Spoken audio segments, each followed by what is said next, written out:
This meeting is being productive. Got it. Okay. Welcome everybody to the Land Use Board meeting of October the 3rd, 2022. We will begin by standing and doing our salute to the flag. I pledge allegiance to the flag to the flag of the United States of America and to the republic for which it stands, one one nation, nation, under under God, God, indivisible, with liberty and justice for all.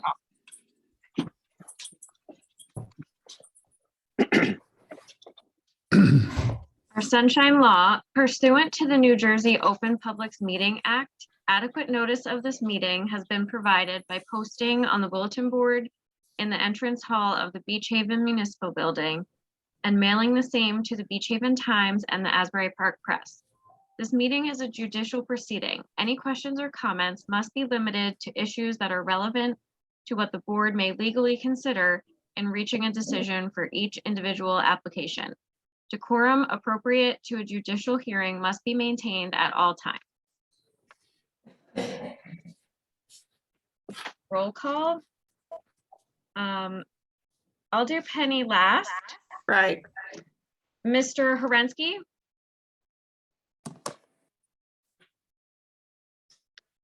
Mrs. Leonard. Yes. Mr. Muha. Yes. Mr. Pisano. Yes. Mr. Stevens.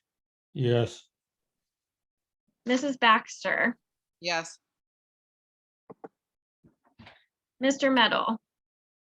Yes. Mrs. Ballmiller. Yes, here. Mr. Jenna. Here. Mr. Tinquist. Here. Mr. Balbo. Here. And Mr. Lafredo. Here. Okay, so we'll just, Did you have any luck getting Penny on? Penny is talking to Lauren right now on my phone. Okay. So she's trying to walk her through it. All right. Hopefully she'll Okay. pop We'll in come soon. back to that. Okay. We'll move on to approval of the minutes. We had two approval of minutes, August and September. Everybody had a chance to read them. I assume there were no issues. There was a correction on, well, that's, I'll go to that later. Can I have a motion to approve the meetings? The minutes of the meetings. Motion to approve. Amy, second. Thanks, Jamie. Okay, all in favor, say aye. Aye. Approve, disapprove? Okay, the minutes are passed. Next is approval of the bills, the October bills. Did you have a chance to read those and look at those, understand those? Can I have a motion to approve the October bills? Somebody step on, make a motion. Motion to approve. Thanks, Bill, Joe. Jamie. Joe and Jamie again. Okay, roll call, Gina. Okay, Mrs. Eddles. Yes, here. Oh, good, she's on, good. Eventually. Okay. Approval of bills. You have to call the roll call for the Oh, bills. I have to do it all over again? Yeah, Okay. for the bills you do. Okay, Mrs. Eddles, Yes. Mr. Horensky. Oh, he's right there. Known caller. Mrs. Leonard, Yes, Mr. Muha, Yes. Mr. Pisano, Yes. Mr. Stevens, Yes. Mrs. Baxter, Yes. Mr. Meadow. Hello. I will abstain because I wasn't in September's meeting. Okay. Mrs. Ballmiller, Hold on Yes. 1 second, please. oh, that has something to do with it. Mr. Jenna, Yes, Mr. Tinquist, Yes. Mr. Balbo, I, Mr. Lafredo, Yes. Okay, moving right along to the escrow returns application 2021-11, the Salsa Shack is requesting $543.38 in escrow return. Can I have a motion to approve the return of their escrow, please? I so move, Penny. Penny, second. I'll second it. Jamie Belmo. Jamie, Okay, roll call. Mrs. Eddles, Yes. Mrs. Leonard, yes. Mr. Muha, Yes. Mr. Pisano, Yes. Mr. Stevens, Yes. Mrs. Baxter, Yes. Mrs. Ballmiller, Yes. Mr. Jenna.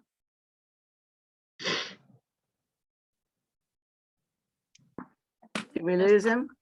We lost Jerry. He's not there. Mr. Tinquist, Yes. Mr. Balbo, Yes. and Mr. LaFredo. Yes. Escrow approved. Thank you. All right, on to old business resolution 2022-13 Beach Haven Associates, which was the CHEG. Located at 203, 207, and 211 North Bay Avenue. I hope you all had a chance to read the resolution. There were no issues with it. If there were, you should have contacted Gina or Bob Shin to make what you felt were corrections. So can I have a motion to approve the resolution? I so move, Penny. Second, Second, Joe. Mrs. Ballmiller, Yes. Mr. Pisano, Yes. Mrs. Eddles, Yes. Mr. Horensky. Oh, right. oh, he's not here. Mr. Tinquist, Yes. Mr. LaFredo. Yes. I mean, you can't vote on this one, Okay, but they can't vote. on this one. Right, that's enough. Okay, resolution approved. all right, the next resolution is resolution 2022-15. This was the O'Connors located at 100 Ocean Street, block 106, lot 6. The only correction in that was the spelling of one of the neighbors that spoke in favor of the application, but that has been corrected, so we're good to go. Can I have a motion to approve this resolution? Motion to approve. A second, Penny. Mrs. Ballmiller, Was I, the O'Connors, was I on this application? this, Yes, it wasn't a D, was it? yes, you were on it. I You have were you on it. circled. It was not a D application. Okay, yes. Mr. Stevens, Yes. Mr. Pisano, Yes. Mrs. Eddles, Yes. Mr. Oh, he's not here, right? Mr. Jenna, He's working with He's- headphones and a phone here he call. is. Mr. Jenna? Okay, all right, Mr. Tinquist, Yes, for Jerry. Mr. LaFredo, Yes. Mr. Jenna, are you back? Yes, he's on the phone though. He must have got, Who he's else I'm got some speaking kind to? of call going on. Okay, Yes, for me, Mr. Tinquist. thank you. Okay, that's enough, right? Okay, resolution approved. All right, the first application this evening is application 2022-14. It's 1314 West Avenue, block 72, lots 1 plus 1.02. The applicant seeks to construct a new elevator shaft on the southerly side of the existing single-family dwelling. Seeks variance for front yard setbacks, lot coverage percentage, impervious coverage, and total habitable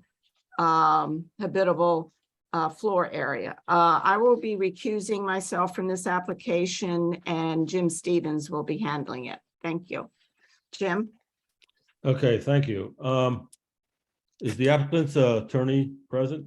Yes, good evening. James Raven on behalf of the applicant, Michael Slomovitz and Toby Slomovitz.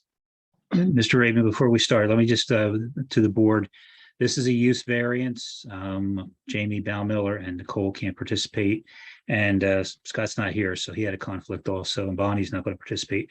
So the first 7 eligible members are going to be voting on this, and this application needs 5 affirmative votes to carry.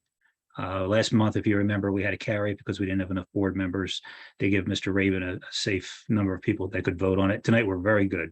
Got a lot of everybody but one tonight. So Bob, we're good tonight. Bob, Jerry Jenna's recusing himself too. Oh, is Jerry he? and Scott. And Okay. myself, Jamie and Nicole. So there are Oh. 5 recusals, but we have enough people to vote. We have 7 We- or 8 to vote, so we're good. We still have enough, Mr. Raven. So, Yeah. so it's a use variance. We didn't get far with this application. We had to carry it. So, Mr. Raven, I like to mark the exhibits ahead of time. Sure. Speeds up the evening if you don't mind. B1 will be your application. That was filed on July 5th. B2 is going to be Jim Brodowski's plans, his variance map. That would be A1 and A2, correct? A1, I'm sorry. Sure. A3 will be Abramson, Rivera, Lipey Architects. And it looks like it's signed by Scott Lipey, AIA. A4 will be the proof of service. Everything was fine. And then you had some photos you wanted to introduce last time. I'm going to pre-mark them as A5, and then you can go through and explain them to the board. And then Frank's letter will be B1. So that being said, so 5 out of 7 affirmative votes on a D variance. Okay.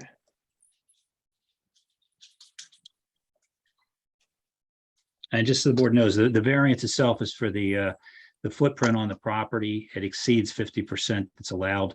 It's I think Jim, you had 62%, and with the elevator, you're going to go a little bit higher than that. So because of that, it is a D variance. Mr. Raven, you want to go for there? Yes, thank you. So just to give the board a little history of the property. So I attached to the application, there was a prior land use approval on this property back in 1989. So before the house that currently sits on the property was constructed, this was the site of the former McCaffrey's dock. It was a mixed use property. The ground floor was a commercial unit, and then there were 3 apartments above that. And back in 1989, there was an application to demolish that structure and to construct a new duplex at the property, and which was a non-conforming use, but the board approved it, and a duplex was constructed on the property shortly thereafter, after the 1989 approval. Then in 1993, the Slomovitzes bought the southerly unit of that duplex. It was converted to a condominium, and the Slomovitzes bought one of the 2 units in 1993. And then in 1999, they purchased the other unit, which was the north unit. And then after they purchased both, they decided to convert the property to a single family dwelling, and they revoked the condominium form of ownership. So now it's a single family dwelling that's owned by the Slomovitzes. And the pre-existing nonconformities at the property were pre-existing at the time the Slomovitzes purchased the property. Mr. Slomovitz is going to testify regarding that. The reason we need a special reasons variance is that floor area ratio variance. And as Mr. Shin noted, we're currently at 61.7%. And with the proposed elevator shaft, we go to 62.4%. And this was constructed, the existing home, before the floor area ratio ordinance was in effect. So that would explain how we're at the 61.7% existing. And the small increase there is solely as a result of the elevator shaft. So all the applicant is proposing here as part of this application is to construct an elevator shaft on the southerly side of the existing home. Jim Brzezowski is going to testify regarding the variance plan, and Scott Lepley is going to testify regarding the architectural drawings. And like I said, Mr. and possibly Mrs. Slomovitz as well are going to testify regarding a little bit of the history of the property. And at this time, I'll call Jim Brzezowski. Jim, I'll swear you in first, if you don't mind. Do you swear or affirm the testimony you're about to give should be the truth? Yes, I do. Okay, and Mr. Stevens, he's testified before this board many times in the past, if the board wants to accept him as an expert. Yes. And Frank, while, thank you, Jim. And Frank, while we're at it, raise your hand. We'll swear you in as well. Frank, do you swear or affirm the testimony you're about to give shall be the truth? I do. Thank you. Go ahead, Mr. Raven. Thank you. Mr. Brzezowski, we marked as Exhibit A2 a variance map that was prepared by you. Is that correct? Yes. And if you would, for the board's benefit, give an overview of the site, what exists currently, what the applicant is proposing, and then what the variances are that are required.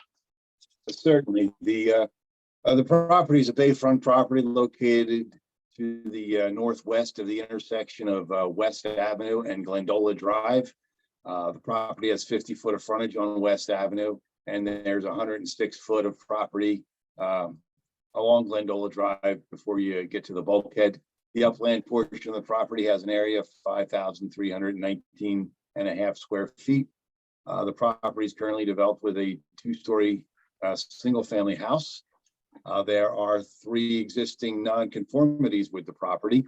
The existing lot coverage is at 44.3%, where 35% maximum is permitted. The existing impervious coverage is at 88.6%, where 60% is currently the maximum permitted. And the floor area ratio is at 61.7%, where 50% is the maximum permitted. And what the applicant is proposing to do is construct a 5.1 by 6.7 foot elevator on the south side of the building adjacent to Glendola Drive. And to the north of that elevator shaft, he's proposing a 5.1 by 5.1 roof entry, so that as you're waiting for the elevator, getting into the elevator, you have some cover. So the effects of this elevator are that it will increase the lot coverage from the existing non-conforming 44.3 to a 45.4%. Did I say that right? 45.4% lot coverage, which increases from the existing by 1.1%. It also increases the floor area ratio from the 61.7% to the 62.4%, which is an increase of 0.7% of floor area ratio. And the last thing that this does is it reduces the front yard setback off of Glendola Avenue from a conforming 7.8% to a non-conforming 2.8%. So we're seeking 3 variances for this elevator addition. The setback from Glendola, 2.8 feet, the lot coverage at 45.4%, and the floor area ratio at 62.4%. Again, this is a small addition for an elevator. The elevator shaft itself is 33.7 square feet. The total building coverage, including the roof area, is 59.7 square feet. So we're adding a small elevator shaft to make the house more accessible for handicap. It also provides an alternative means for egress and from the property, making the property a little bit more safer. The addition on the south side is adjacent to Glendola Drive, which is a 60-foot wide right-of-way.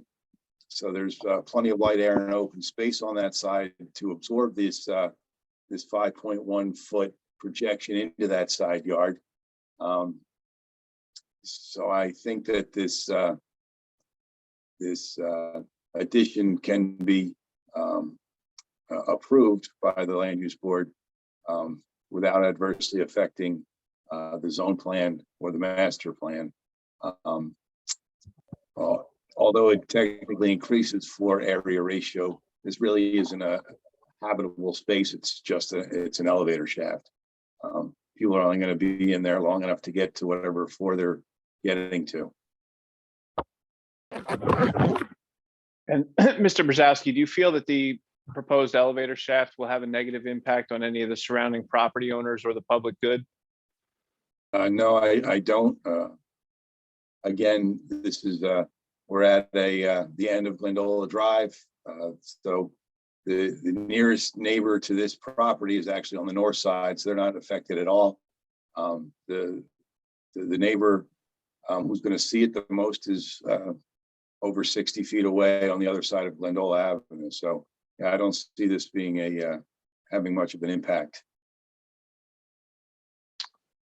Thank you. And you stated that the elevator shaft would enhance the safety within the home. And do you feel that the benefit of granting the variance would outweigh any detriment? Oh yeah, absolutely. The ability to get ambulatory folks in and out of the building without the use of stairs is definitely a benefit for the property. Okay, thank you. And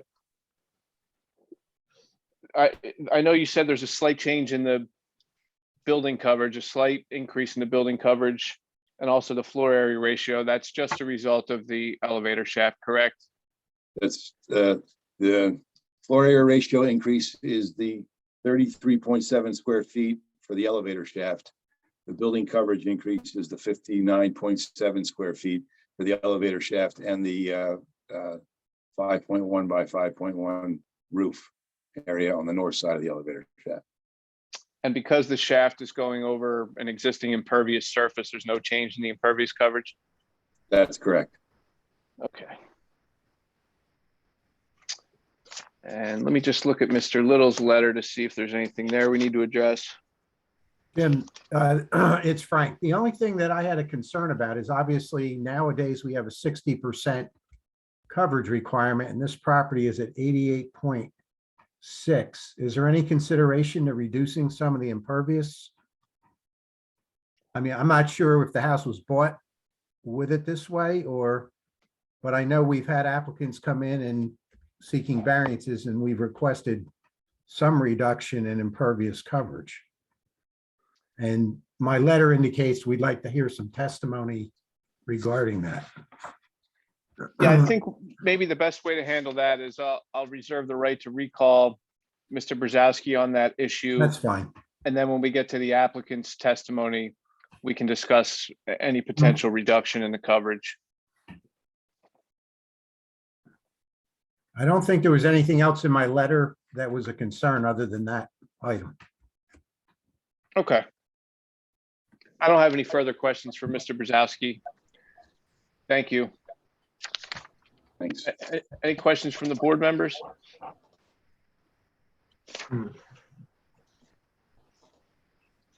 Any questions from anyone, or do you all want to wait till we hear all the testimony?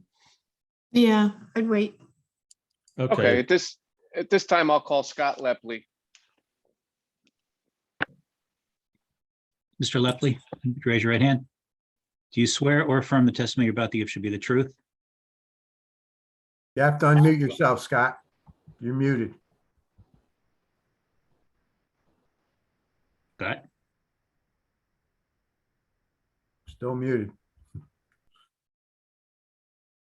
Not yet.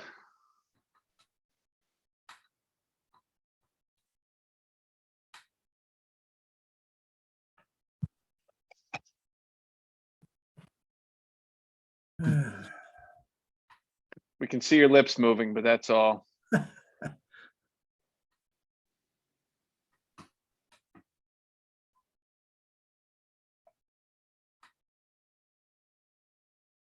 Mr. Lepley, you're still muted. Okay, how about now? There you go. There you go. All right. Raise your right hand. We'll go through it again. Raise your right hand, Mr. Lepley. Do you swear or affirm the testimony you're about to give should be the truth? I do. Okay. Have you ever testified before our board before? I don't know if I testified before Beach Haven before or not. I have testified before Township and many other towns throughout New Jersey. Okay, and Mr. Raven, just take a minute and just go through so Mr. Stevens can recognize him for us. Sure. Mr. Lepley, you are currently a licensed architect in the state of New Jersey. Yes, I am, and I've been licensed for almost 41 years. Okay, and you've testified, like you said, before other boards in Ocean County and throughout the state? Yes, I have, and up into southern Vermont, and I've done plans at this point for about 11,000 residential projects. Okay, thank you. I'd ask that the board accept Mr. Lepley's qualifications. Yes, we'll accept them. Thank you. Mr. Lepley, you submitted the floor plans and elevations that you prepared the floor plans and elevations that were submitted with this application, correct? That's correct. And with respect to the location of the elevator shaft, could you just explain to the board, was this the most logical location for that? Sure. Mike Slomovitz's house is a little bit unusual in that it's a split level house inside. And we're looking at it and trying to pick a place that would get him access both to his living area and to the master bedroom. This was the most ideal location for it. I did try a couple other alternates first, and there were issues with both appearance and location as far as the organization of the circulation goes within the house.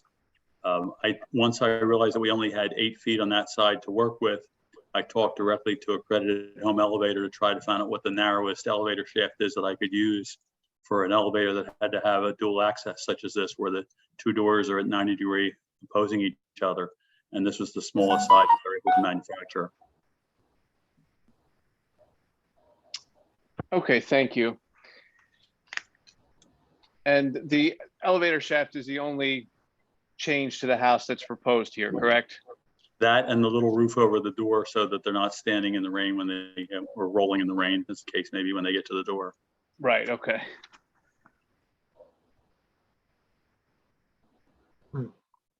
Okay, thank you. I believe those are the only questions I have for Mr. Lepley. The plan itself is pretty straightforward. Okay, are there any questions from any of the board members at this point? Okay, then at this point, I'll call Michael Slomovitz and Toby Slomovitz. We just find him. Are both of you going to testify or just one of you?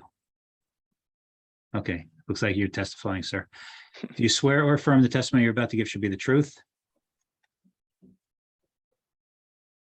Sounds like you're muted too. It doesn't look like you're muted, but we can't hear you.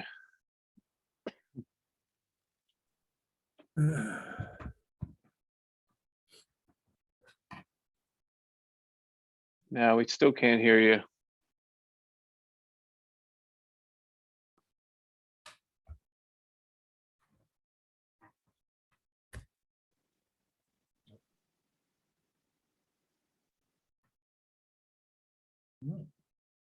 Nothing yet.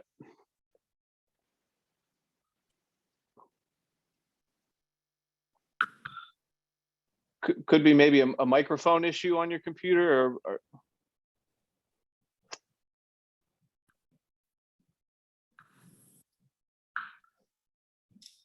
You hear us now? There There you it go. goes. Echo. There they are. We're shutting off. I put on my iPad. Okay. There you Okay, go. go ahead. We're in. Hear us now? Okay, yeah, Yes. I'm gonna swear you in, sir. Raise your right hand. Do you swear or affirm the testimony you're about to give should be the truth Yes.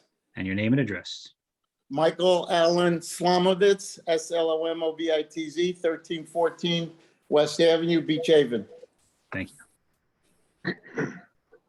Thank you.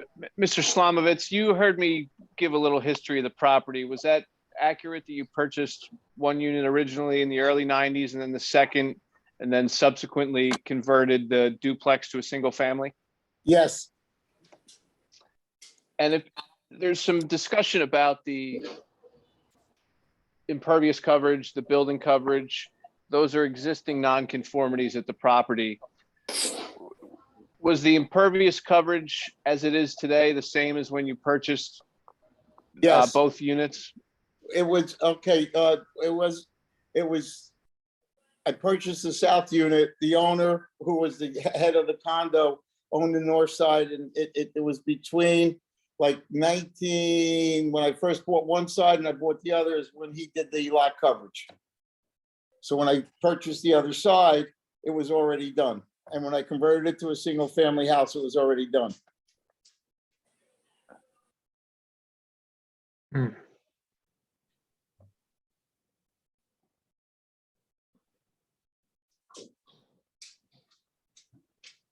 Is there something that you're still getting, you Yeah, still you- hear you- us, right?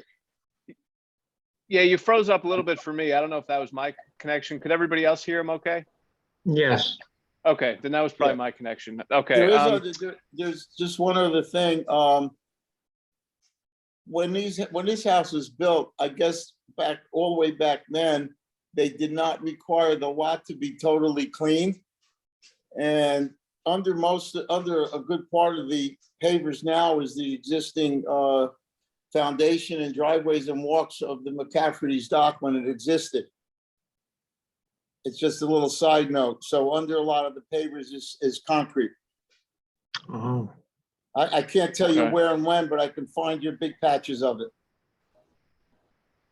And if you look at the pilings, you would see that they just cut holes through the existing foundations and after they got them in, they put concrete around them. Good old days. And also the existing building coverage is over what's permitted. Did you make any changes to the structure itself since you No. purchased? Not at all. Okay. And what's the reason for wanting an elevator at the property?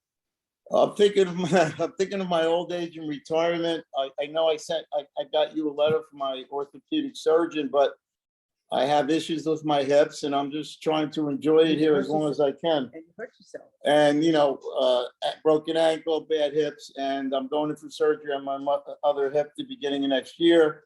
And I just want to be prepared. And the fact that this house is a bi-level, it's very difficult to, when I had my other orthopedic issues, it was a nightmare trying to get up to the bedroom and to the other levels.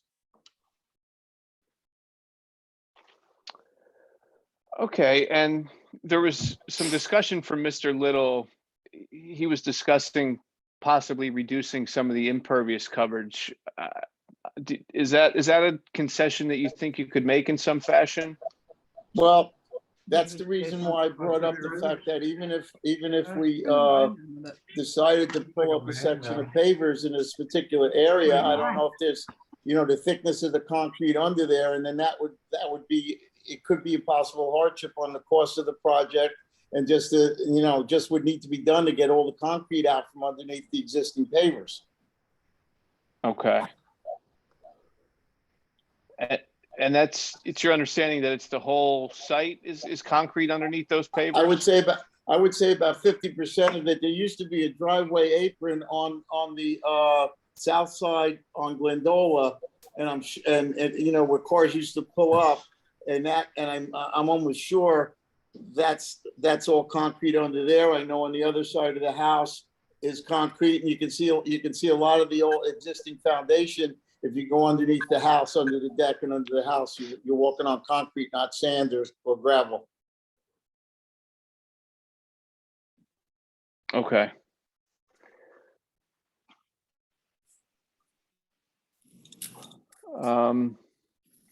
So we don't know if any of the pavers were to be removed, whether or not that would improve the situation, because there'd be concrete underneath that you'd have to remove as well, is what you're saying? That's correct. Okay.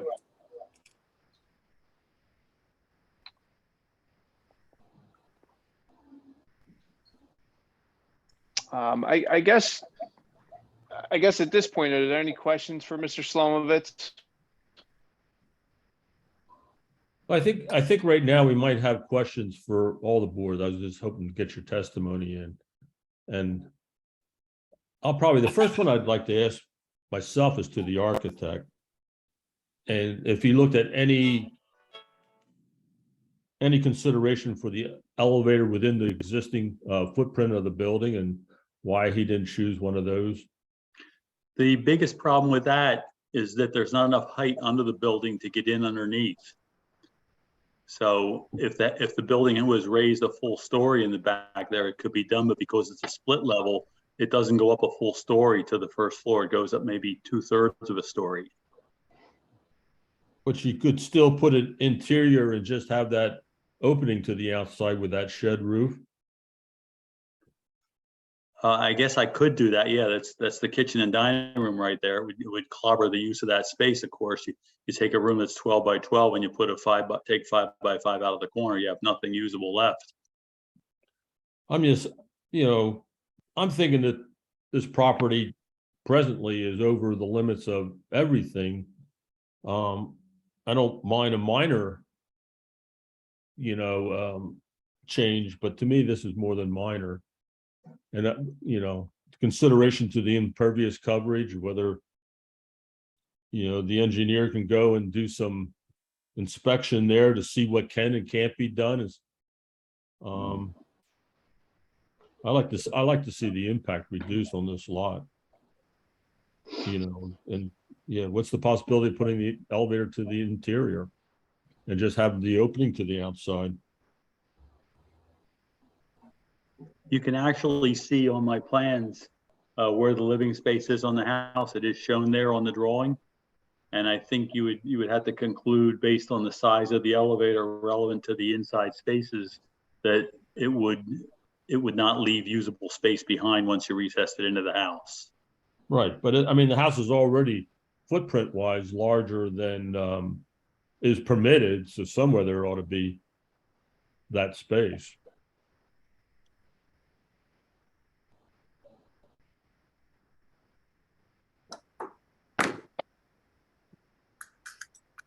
The space that you see immediately behind the 3 rows of kitchen cabinets is the dining room right now. And based on the dimensions that you see right there in front of you, that space is probably about 10 to 11 feet from the cabinets to the back wall. And again, I think if you start sliding a 5.5 foot square elevator chase back into that area, you're really going to wipe out the use of it entirely. I think you'd be pushing the dining room actually over into what's the living room side of the house right now on the opposite side in the original original north side unit. But and as I said, the elevator doesn't really serve. It only serves those floors, so you still have a split where you're still walking steps, correct? Well, the front half is still a half a story up and a half a story down. So if you want to access the front half, you're walking up steps. Correct. But right now, the idea was to access Mr. Slomovitz's bedroom and also the living room, dining room, kitchen area.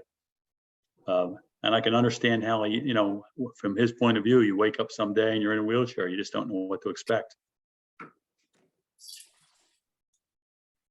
And Mr. Stevens, prior to the meeting, I did have a conversation with Mr. Slomovitz because, we anticipated that this question might come up regarding the impervious coverage. And Mr. Slomovitz's original reaction was, as he stated, that he just didn't know if he was going to be able to remove the pavers. But we did have Mr. Lepley take a look at the site, and actually he had printed some copies to present to the board. We were intending on being there in person, but unfortunately I didn't send a copy to the board. But what we were looking at possibly doing is, and actually, Gene, are you able to share my screen? I could show to the board a portion of this plan that shows what we might be able to do here. Can't share your screen. I can share my screen if you want to send it to me. Okay, yeah, let me send this to you real quick. If you just give me a moment.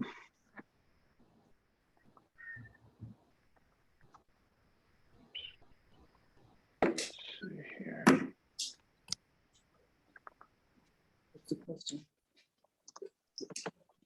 No, whether it's country from now.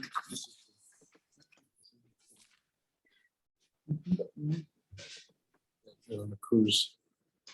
Section.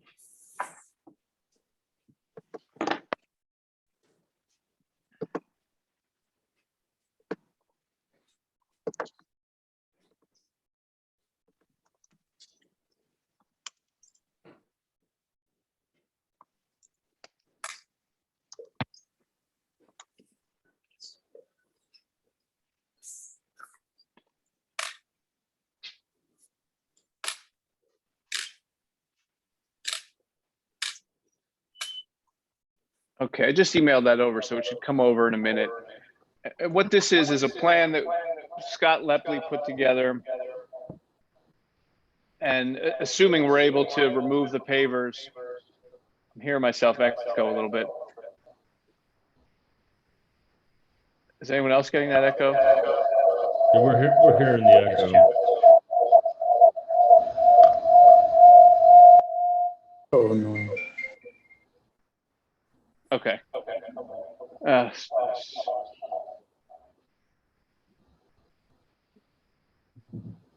I don't know why that's happening. Is that better? I can still hear the echo.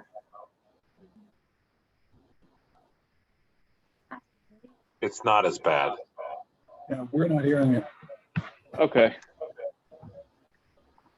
So when that comes through, what you'll see is what's a little tricky about this property is there's also a lot of pavers in the right of way toward Glendola outside of the actual property. But what the applicant is willing to do is remove a portion of the pavers from the right of way and also a portion from the actual property. And when Gene is able to share the screen, the numbers that Mr. Lepley came up with are, so along the southerly side of the property, there's 385 square feet of pavers that the applicant would be able to remove within the property. And then an additional 588 square feet in the right of way, which will not reduce the impervious coverage on the site, but it'll still have the same impact and would, you know, at least allow some more drainage in that area. Again, this is a situation that was there when he purchased it, but you know, when you put two of those together, it's 973 square feet total. So Mr. Brzezowski, if we removed 385 square feet from the actual property, what would that reduce the impervious coverage to? Would you say 385? Yes.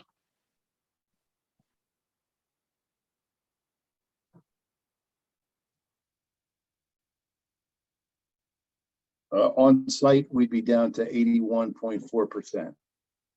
Okay. And I did some quick calculations about the impervious myself. The existing pavers and ground deck occupy 2,351 square feet of the property. In order to get us down to 75%, we would have to remove 723 square feet. In order to get us down to 60%, we'd have to remove 1,520 square feet. So it sounded like we were removing a total on-site and off-site of over 900 square feet. So that gets us somewhere between 75 and 60% effectively.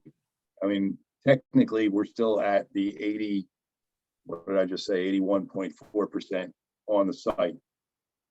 But what difference does it make if we removed it from on-site or a combination of on-site and in the Glendola Avenue right of way? It still gets us 900 square foot or 975 square foot less than what's there today.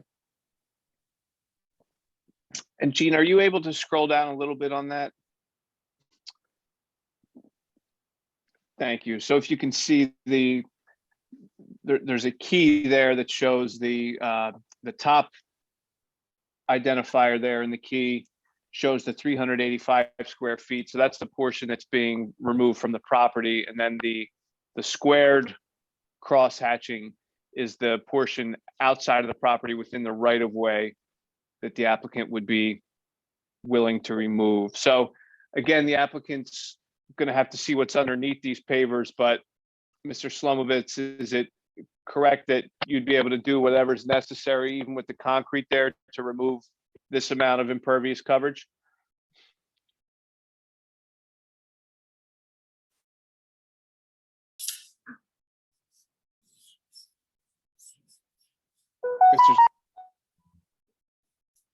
Mr. Slomovitz, you still there? Oh, there you are. You're back on, you're muted again.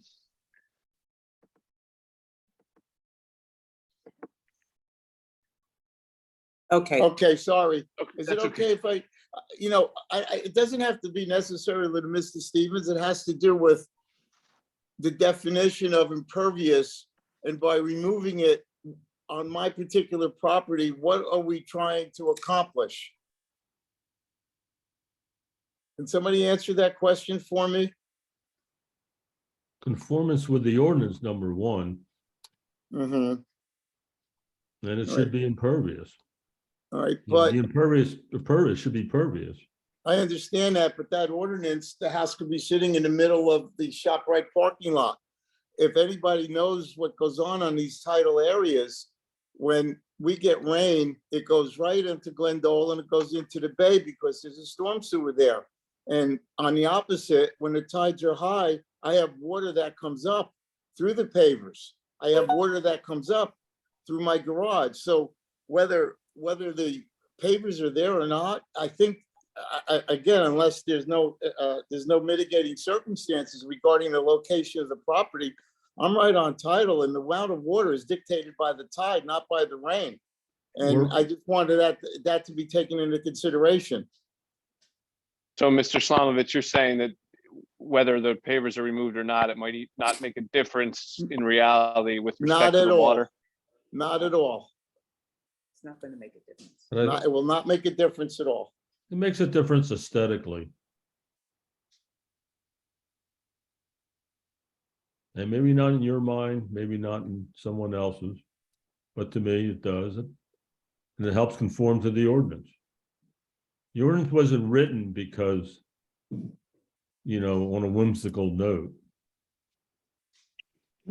It was written for a reason. I'm not being disrespectful or anything, but you're telling me that stone is going to be more attractive than looking at well-placed decorated pavers? Well, I'm telling you, it's a perception. Okay.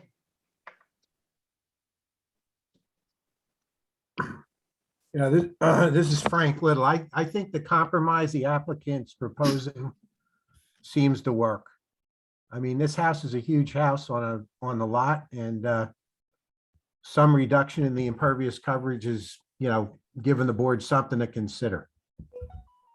So I think the plan presented gets us some equivalent of removal, and then you'll have landscaping in there, and I think that's going to cut down on drainage.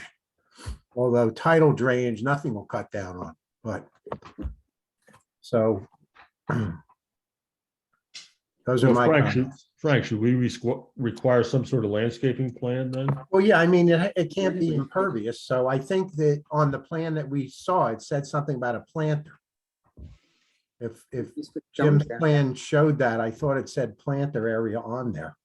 Okay, so we should see a landscape plan There should be where something. where this impervious coverage is being removed. I think probably even Mr. Brzezowski's plan could be updated to show Right. it. What makes more sense, Mr. Brzezowski, to present a new plan or just revise yours, do you think? We can revise the plan to show the removal of those pavers and putting in some planter area. Yeah, I'd rather see it on Jim's plan because that's the plan we're approving. Okay. And then he can adjust the calculations accordingly. So I'm clear on this no matter how the board votes here, I want to make sure I'm clear on this. So we're talking about the southerly side, 385 square feet and removal of 588 square feet in the right of way. That's what That's I correct. understand. Okay. And then replacing it with a planter area. Not Yeah, just- Excuse me.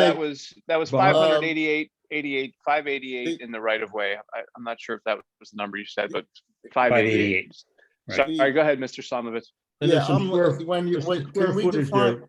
Can we define planter area? I thought it would be enough if I just put stone or in that specific area, as long as it's dressed properly and bordered properly. I thought I would just be obligated to put down either stone or crushed shells. I didn't think I would have to put landscaping as far as trees in this, because they don't live there anyway, not with the west winds in the winter. Right, no, Believe it that would be correct. That's why we're gonna have Mr. Brzezowski update his plan just to show the removal. So as long as it qualifies as pervious under the ordinance, you can Okay. put whatever you choose in that area. So we're not, that's one reason not to submit a landscaping plan as well, because we don't want to hold you to any specific landscaping. It just needs to be pervious. Fair enough.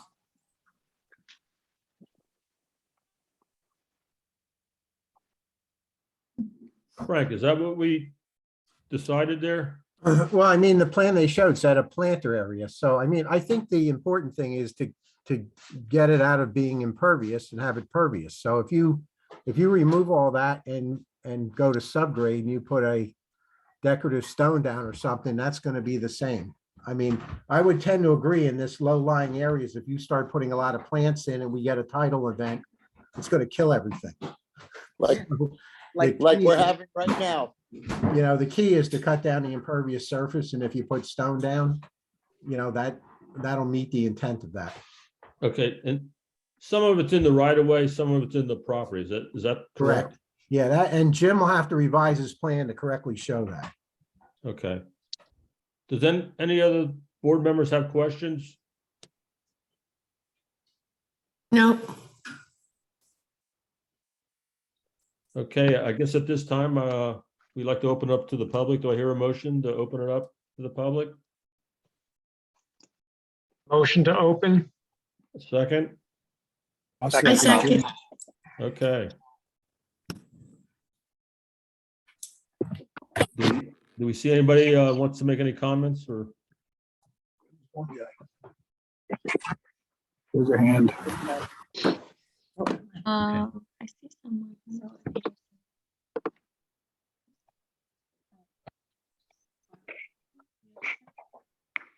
WER wireless iPhone.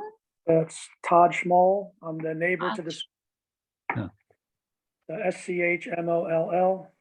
Hold on, Mr. Schmoll, raise your right hand. Do you swear or affirm the testimony you're about to give shall be the truth? Yes. And your name and address, please. First name Todd, TODD, last name Schmoll, SCHM, as in Mary, LLL. Address 1400 West Ave, Beach Haven. Thank you. Go ahead. My wife Cindy and I are the neighbors directly to the south on the Glendola dead end. And we support approval of this variance by the board. We have no trouble with the aesthetics that are being proposed by the Slomovitzes or any other aspect of this project. Also of note, being Mike's primary care physician, I'm keenly aware of his orthopedic problems, which are both hips, both feet and ankles, and probably some knees down the road. So we're trying to get this approved so we can navigate that in the future.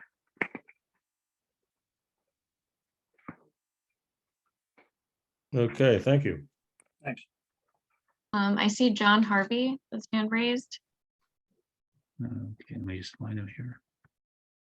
Hi, this is, oh, I'm sorry. Do you swear or affirm the testimony you're about to give should be the truth? I do. Okay, and Mr. Harvey, your name and address, please. Yeah, it's John Harvey, 211 2nd Street.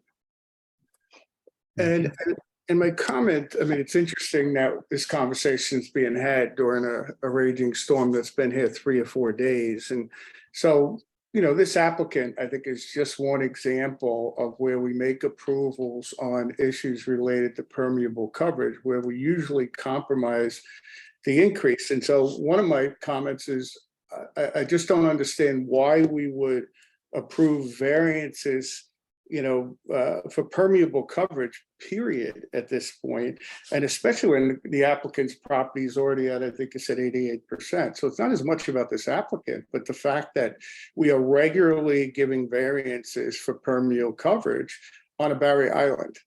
And I would strongly encourage the land use board to place a moratorium on any permeable coverage reducing variances. It just drives me crazy that we're making these decisions one at a time. And if we were to go back and look at how much all the variances for permeable coverage impermeable coverage have impacted? How much land have we given up that was previously permeable and today is not permeable? Do we know that? And again, this is on a barrier island. I mean, it's nuts that we're considering these variances for permeable coverage. And I'm going to guess nobody knows what the aggregate is of just the last 3 years. And I'm not including the houses that are being torn down that are 1,500 square feet, and we're putting up a 4,000 square foot, and we give variances on that.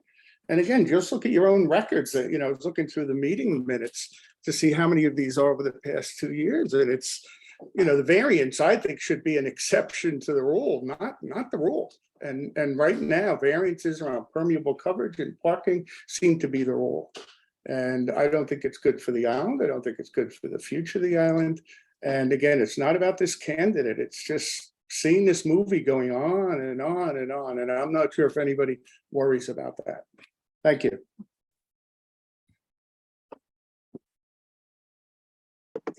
We see any other comments?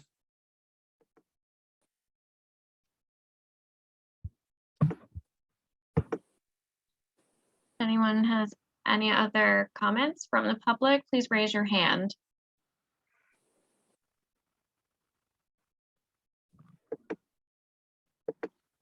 I don't see anyone. Okay, seeing none, do I hear a motion to close the public portion? Motion to close, Tom. Do I hear a second? I'll second Jamie.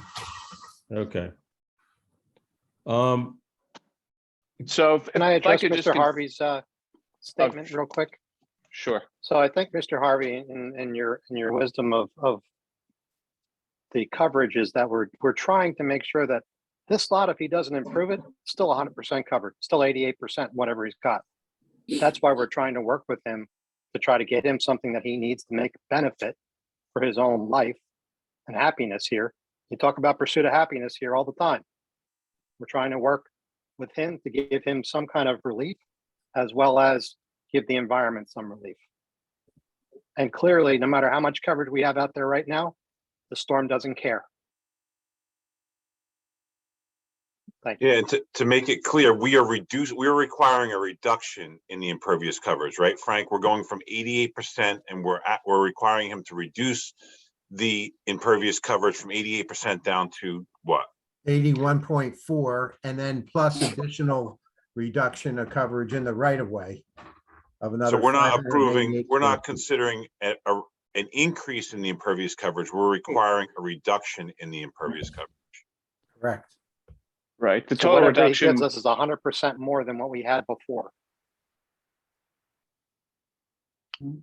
the total reduction would be 973 square feet.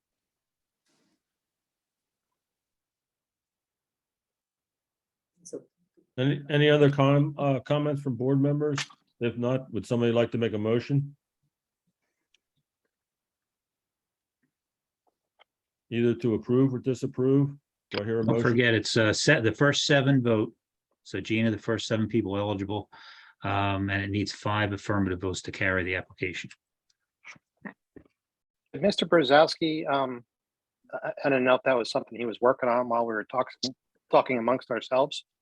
I don't know if what are we looking at for a plan? Do we have any idea? I mean, the one I saw looks okay, or we still have 4-foot wide sidewalks and stuff like that for people? Right.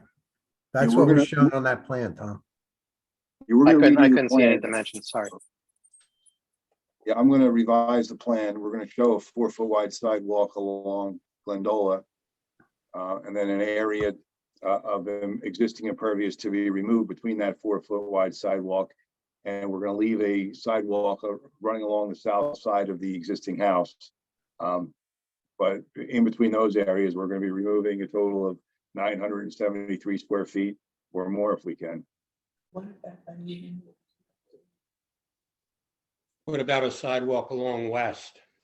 It's already there. Okay. It's on the plan. Okay, that's not part of taking the pavers up. No. No. Right, that's only on the Glendola side. Yeah, the on the West Avenue side, the we have a driveway leading up to the garage and the parking areas. So even if we took the pavers out, the parking areas count as impervious no matter what the surface is. So there's really nothing to reduce on the West Avenue side.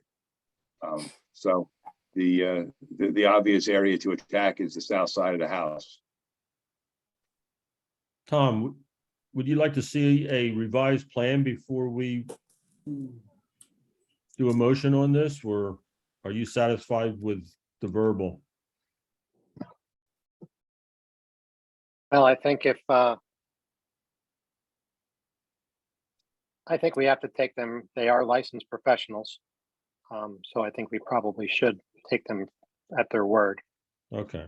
I'm okay with that. And I'll make a motion to approve with those changes. I'll second. Penny. Okay, and I guess my only comment is we will see this plan before next meeting. Yes. Okay, thank you. Okay, I guess we can do a roll call. Mr. Metal, Yes. Mr. Stevens, Yes. Mr. Paisano, Yes. Mrs. Eddles, Yes. Mr. Muha, Yes. Mr. Tinquist, No. Mr. Balbo, Yes. Okay. So it's 6 out of 7, so this application carries. Thank you. application Thank you. approved. Thank you. Thank you. Okay, thank you. All right. Okay. All Donna, right. you Yep, back on? thanks, Jim. Yep, I'm back Okay. on. Thank you very much. Good. Moving along to application 2022-16. This is 409 Leeward Avenue. The applicant seeks to obtain a waiver from the Borough Ordinance requiring a sidewalk prior to the issuance of a certificate of occupancy. The applicant is currently constructing a new single-family dwelling. The sidewalk would front Leeward Avenue along the property. Okay, who's representing this? Is it Jim? Yes, James Raven on behalf of the applicant. I was having some audio issues. Is everybody able to hear me okay? Yes. Okay, thank you. So this property is located at 409 Leeward Avenue. It's in the Webster Lagoon section. We've had several applications in this area. So the applicant basically just completed building a single family dwelling at the property, and the application is to apply for a waiver with respect to sidewalk only. Curbing would be installed, and it's just for the sidewalk. And there's no sidewalk on this side of Leeward Avenue from West Avenue all the way down. And basically it fits in with the neighborhood here, and that there really isn't any sidewalks. Mr. Brzezowski's going to testify a little bit about the neighborhood. And also we have Mr. Brian McNamee, who is the builder of the home, and his wife is an owner of the property. He's going to testify as well. But it's a straightforward application. It's just the sidewalk waiver. And I'll start with Mr. Brzezowski. Jim, real quickly, let me just pre-mark. A1 is going to be your application. Oh, sure, sorry. A2 is going to be the as-built survey. And then Frank's letters B1. And Mr. Brzezowski, you were sworn in on the last application, so I'm not going to swear you in again. You're still under oath, sir. Okay. Mr. Brzezowski, your office prepared the as-built survey with respect to this property? Yes, we did. And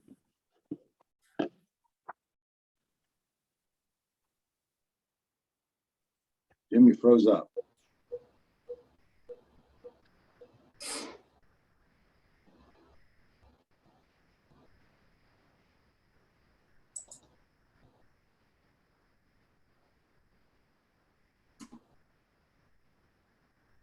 Jimmy there? Can you hear me? Gina, you're muted. Can you pull up his plans?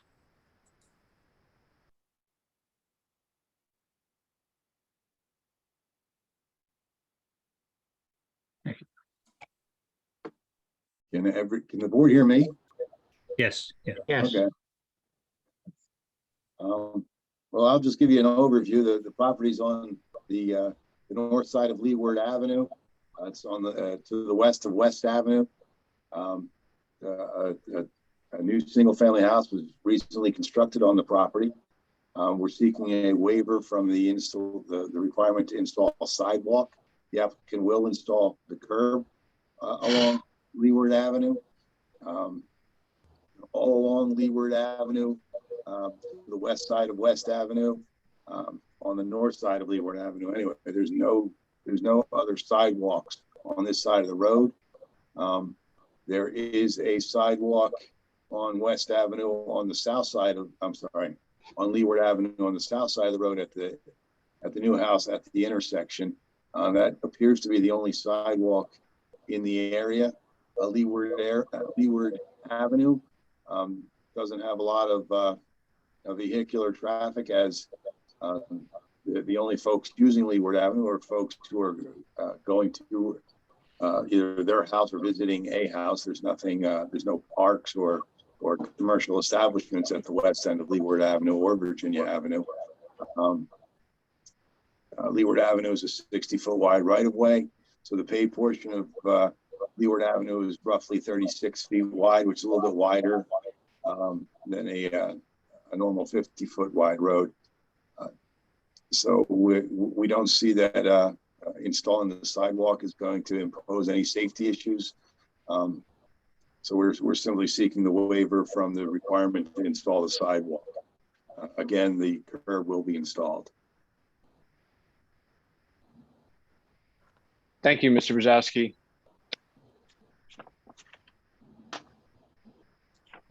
Does the board have any questions for Mr. Brzezowski? Yes, I have a question. Okay.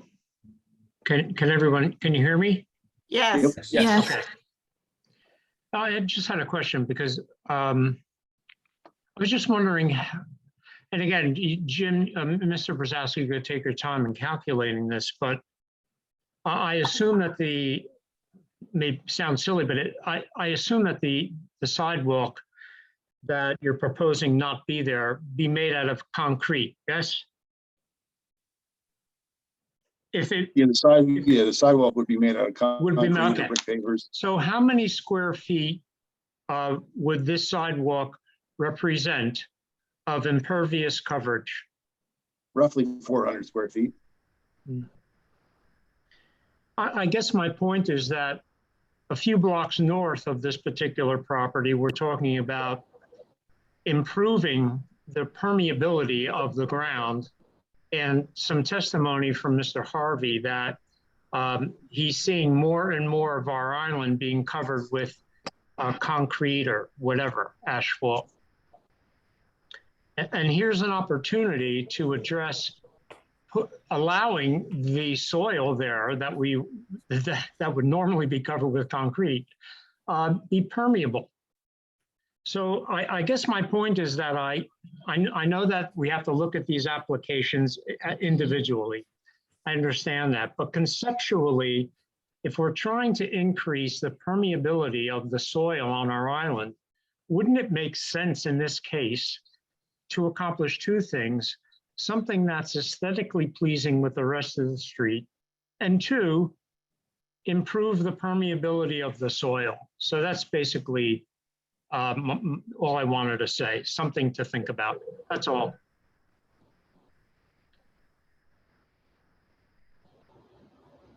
Touche, Joe, touche. Okay. Okay. Why don't I call the applicant? If there's no further questions for Mr. Brzezowski, I'll call Brian McNamee. Give me a second, Jim. Sure. You're muted right now, Brian. Okay. Raise your right hand. You're still muted, sir. There you go. There you go. Do you swear or affirm the testimony you're about to give shall be the truth? Yes. Okay. Does your wife want to testify also, or just you? I'm right here. Do you want to testify also, ma'am? Should I swear you in? We'll let him do it. Okay, go ahead, Brian. He knows everything. No, I don't know about that. But I'm certainly in agreement of one of the reasons that we didn't want to do the sidewalk is to keep the, impervious numbers down.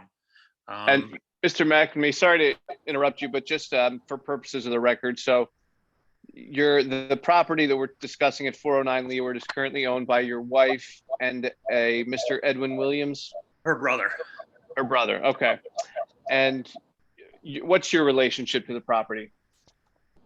I was the general contractor building the new house and, Okay. and married to Beverly. Okay, so I just wanted to establish that for the board. So I was sorry to cut you off. You can continue. That's okay. We're going to do the left side of the driveway, and on the proposed plan, we're going to do clamshells. And I think that would look nicer than having a sidewalk to nowhere and, decreasing our pervious. And it just doesn't, I hate to say it doesn't make sense, but it kind of doesn't.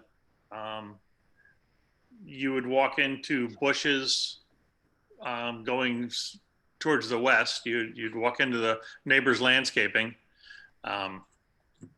And that's about it. Okay, yeah, I don't have any further questions. Are there questions for Mr. McNamee?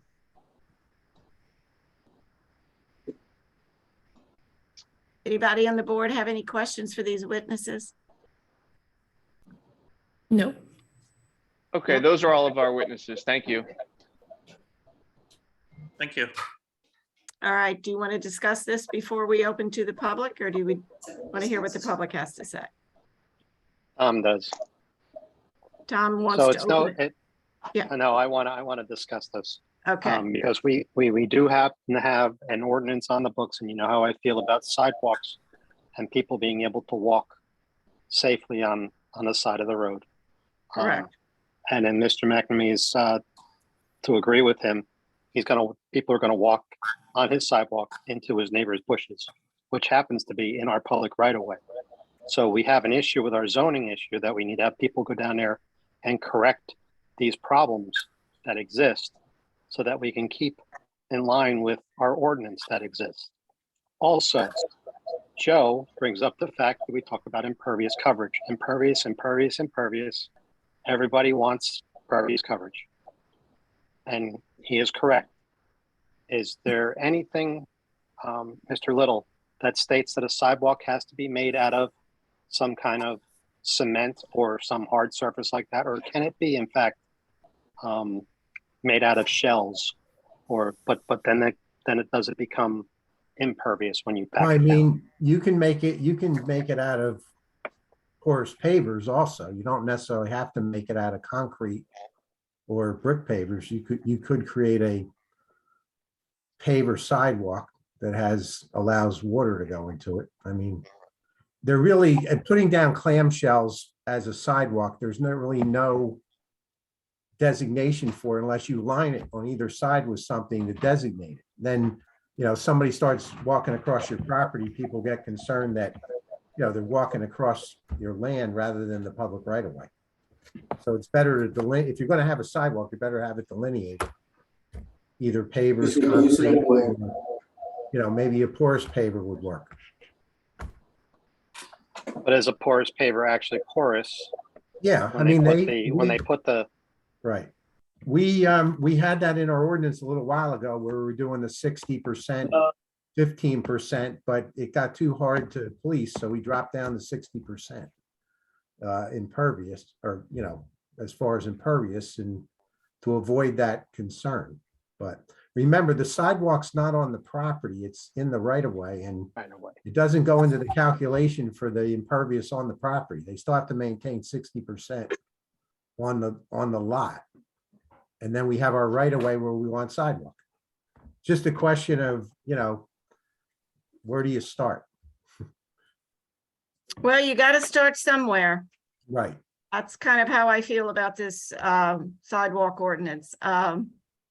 I'm And all in I- favor of sidewalks. I think they, for safety reasons, I know Webster's Lagoon is like a special place because they don't have any sidewalks. That doesn't mean they don't need them or couldn't have them in the future. And you have to start somewhere with putting them in. You know, West Avenue itself is, everybody that lives over there seems to think West Avenue is a sidewalk.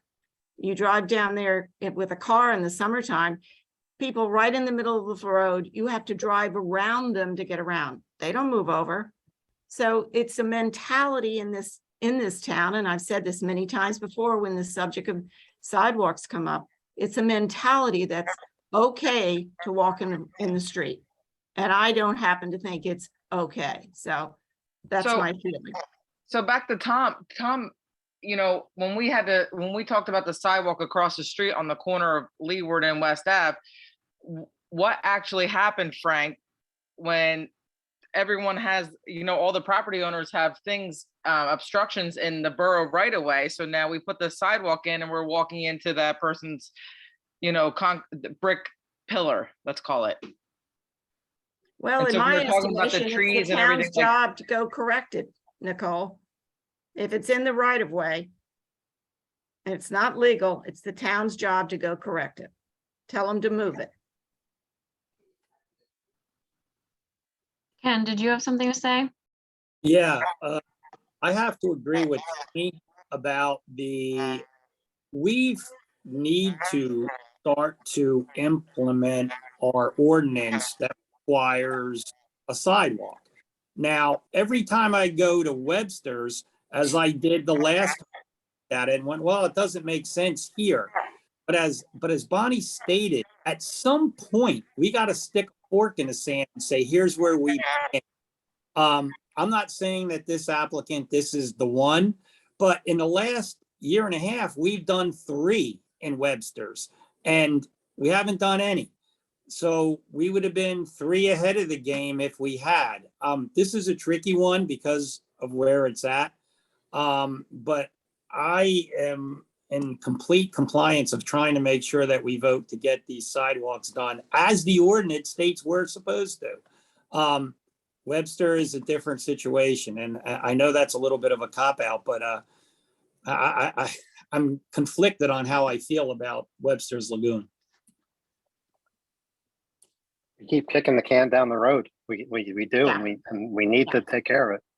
Correct. But I also agree. talking about the permeableness of cement, which is non-existent. You know, where we got a catch-22 going on here. Well, the sidewalk too, when you look at the sidewalk diagram in our zoning, you're supposed to have that 2-foot utility strip, and I don't ever think that should be, you know, that should either be the stone or the grass and not doing 6 foot of concrete as well, which I've seen in town when we do implement the sidewalks, when homeowners are, you know, getting their CO and have to put the sidewalk in. Well, you know, Nicole, this all goes back to fixing the ordinances. That's the problem. We have to deal with what we're dealt. And that's our job. Well, this ordinance doesn't need to be fixed. The ordinance, I mean, Right. Right. The diagram says 4 foot of surface, and then the utility strip should be something you should be able to access and gain into the ground. But doesn't the ordinance say and or, like, Frank, can't you do you have to put that 12 inches? Well, yeah, I mean, right now, the ordinance calls for utility strip. Right. We've had different situations depending on, in some neighborhoods, we have a problem where everything's closer to the road. And if you did the utility strip, the sidewalk would be behind everything. So, but typically in this situation, you need the utility strip. You have room to do it. So, Okay. and that 2-foot strip allows water to run off the sidewalk and permeate into the ground before it hits the street. Okay. That's typically what the 2-foot strip assists in. Is for. All right. Any other remarks before I open it? From I anybody? have a quick question. Okay, Jamie. Isn't there also, I could be mistaken, another house that's actually being done, I think 2 houses to the east side of 409 as well? So Yeah, I don't know. I'm pretty sure that there is. I was driving around the other day. So I think as a board, like, we really have to make a decision for these waivers. Like, I know in the back of Webster's Lagoon that we've approved waivers for sidewalks, but as we're getting closer to West Avenue, you know, we denied a waiver right at the corner of West and Leeward, and this is relatively close to that. So I'm in agreement with a lot of other board members that we really need to really consider our sidewalk ordinance and follow it. And there's other houses on this strip close to West Avenue that are going to be asking for the same thing. Okay, thank you. Any other comments from any board members? Yeah, I guess, Bonnie, just one thing, I think if we really believe these sidewalks ought to be here and we go accordingly, then we'll probably stop seeing a lot of these applications. They'll stop. For these Applications sidewalk- for what? For waivers? For the sidewalk waiver. Yeah. I think if we start saying, no, we want sidewalks, that's going to be the end of it. You know, they're not going to go wasting their time or money trying to Get a get a waiver. waiver. Right. All right. If there are not any other comments, do I have a motion to open it to the public? I so move, Penny. I'll second it. Thank you. Okay, if you're in the public and have a comment about this sidewalk waiver application, raise your hand.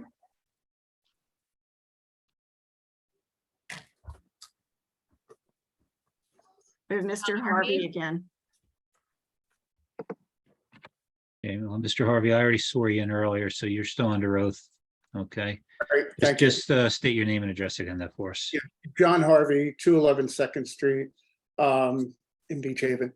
Yeah, I would, and I don't know this ordinance, but it seems like sometimes we have conflicting purposes of the ordinance. One, to have safety, Tom, you're saying with sidewalks, and then we have the issue of permeable coverage, right? And I don't know if maybe, and I'd encourage the McNamees, I think that was your name, you know, I'd encourage to look at the ordinance and say that if it's, you know, in an area like here, that the sidewalk, if it's needed, needs to be with permeable materials.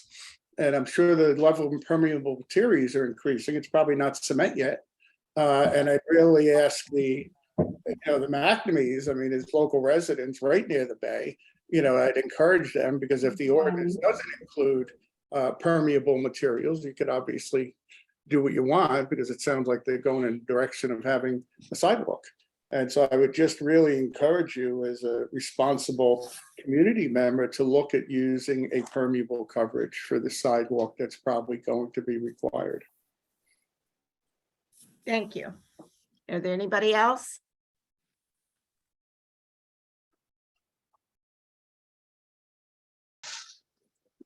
No other raised hands on this? I don't see any.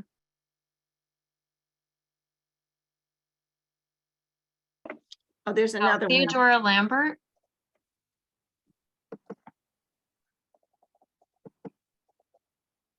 Give me 1 second here. Hi, can you hear me? Yes, could you put your video on too? We like to see who we're talking to. Sure thing.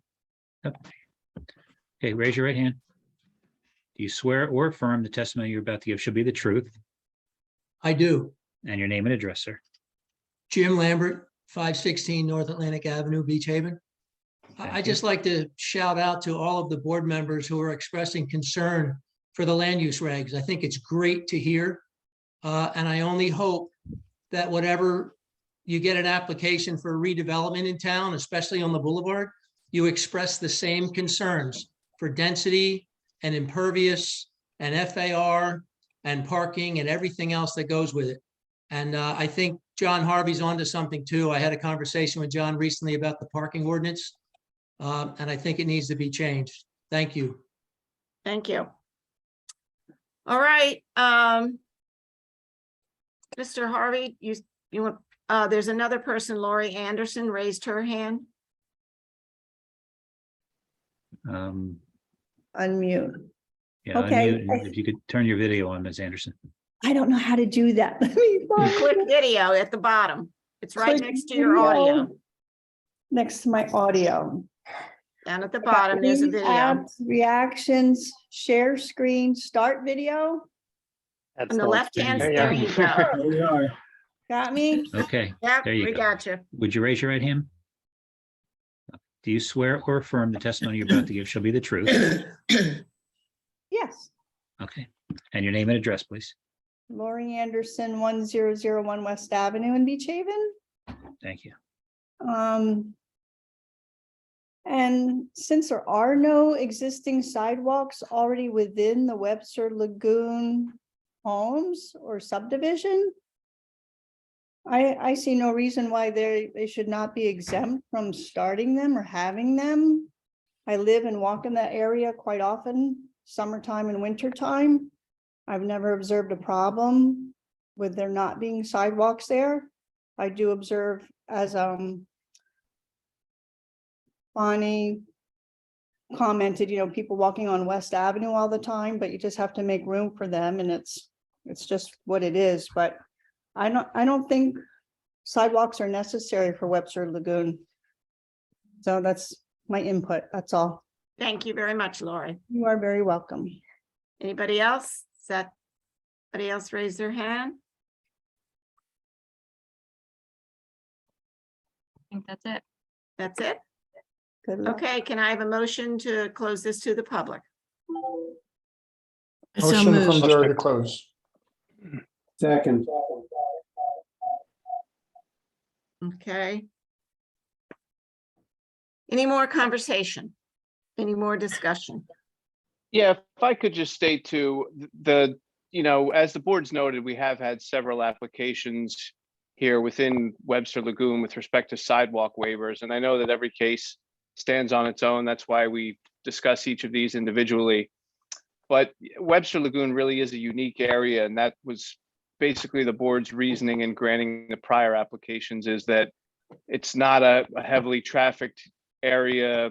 It's wide enough for people to walk. It's aesthetically, it's unique, and it's a different experience really than driving down any other street in Beach Haven when you drive down Leeward Avenue into Webster Lagoon. And I know that there was the one waiver that was denied on the corner. On that property, we had a joint waiver request there for both West Avenue and Leeward Avenue. And really the board, the concerns there was West Avenue.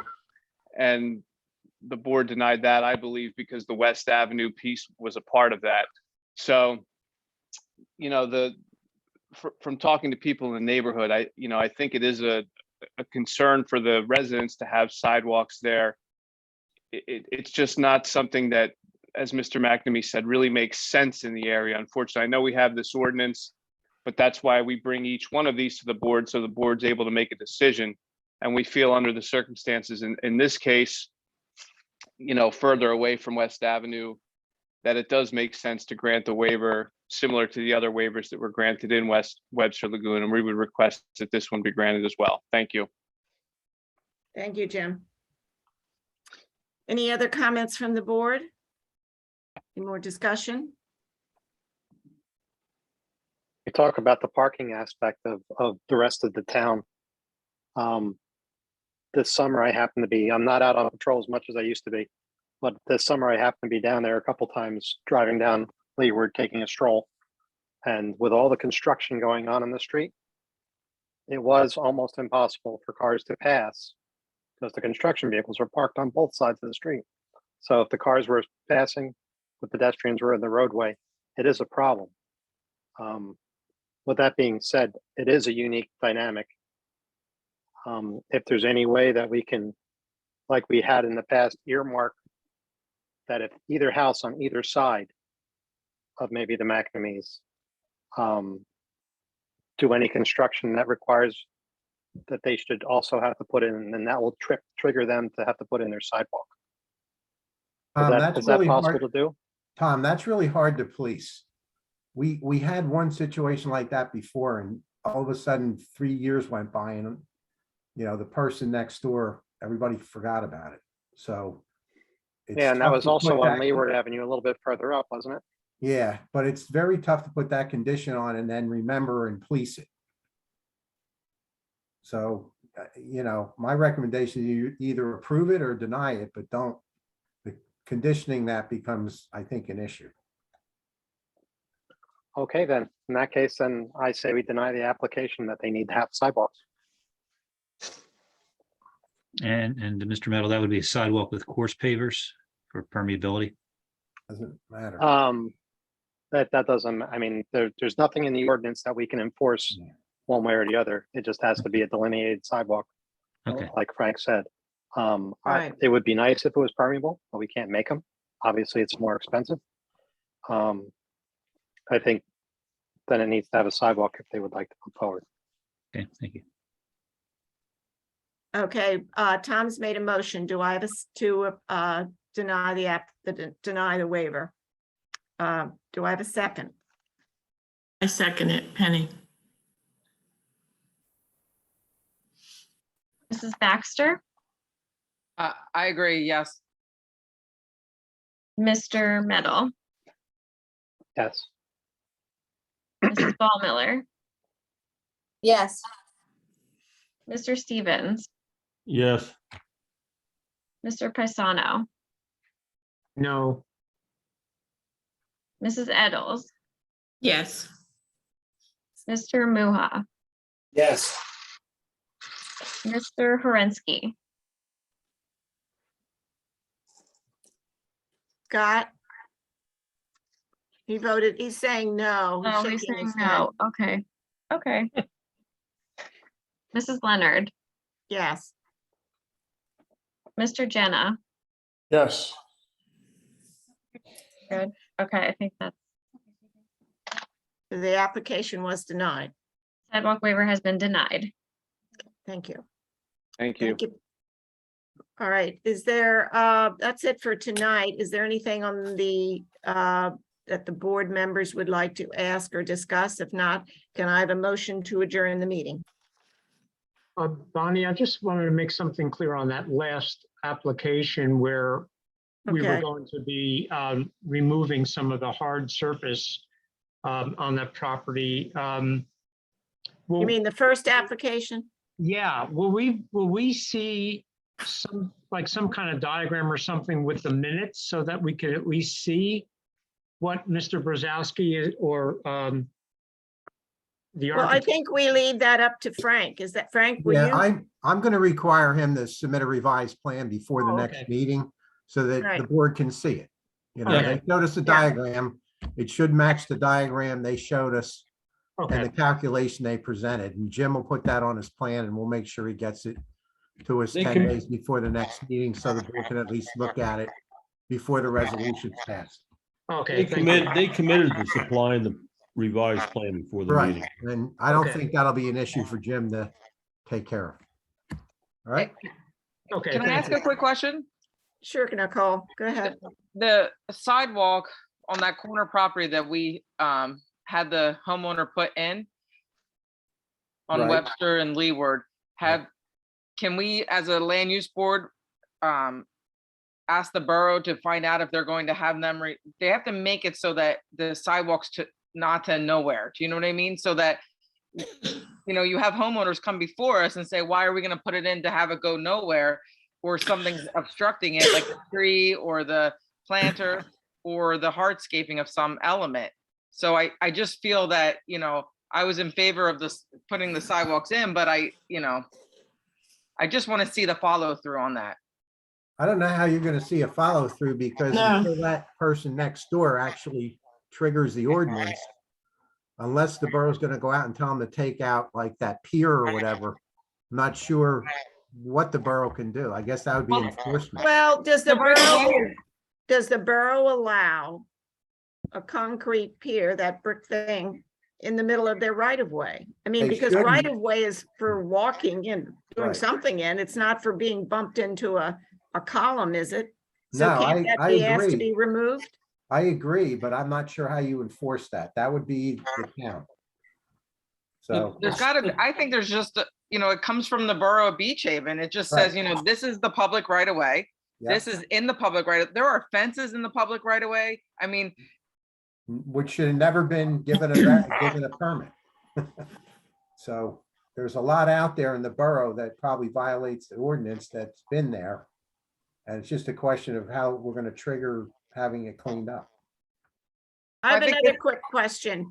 How long after the completion of a CO does a person have to put a sidewalk in? Do they have to put it in? Technically, they're not supposed to get a CO till the sidewalk's in.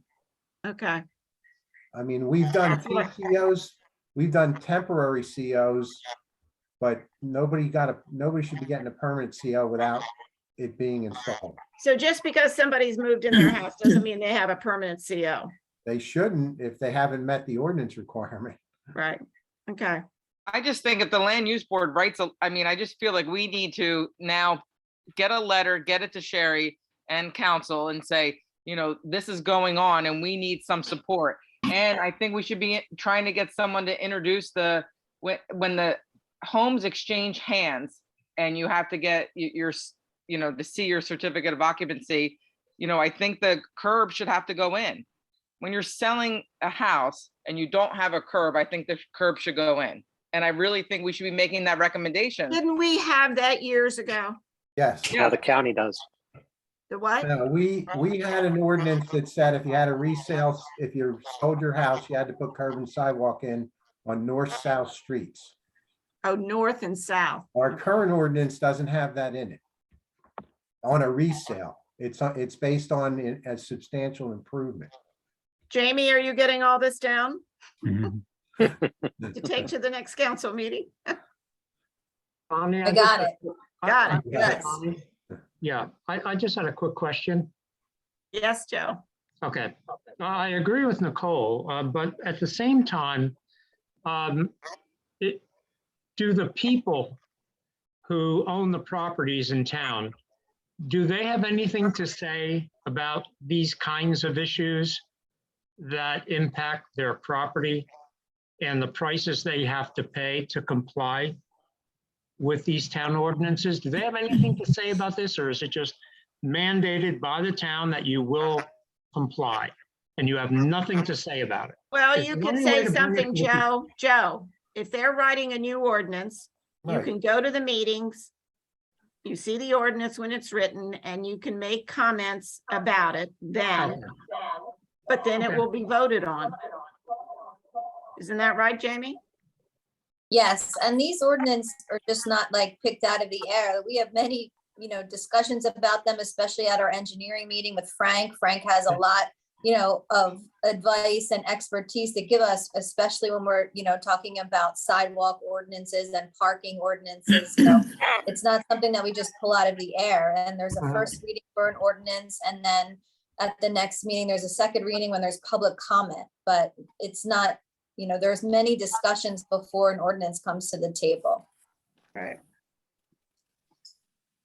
Okay, is that it? Right. Any other questions? If not, somebody make a motion to adjourn.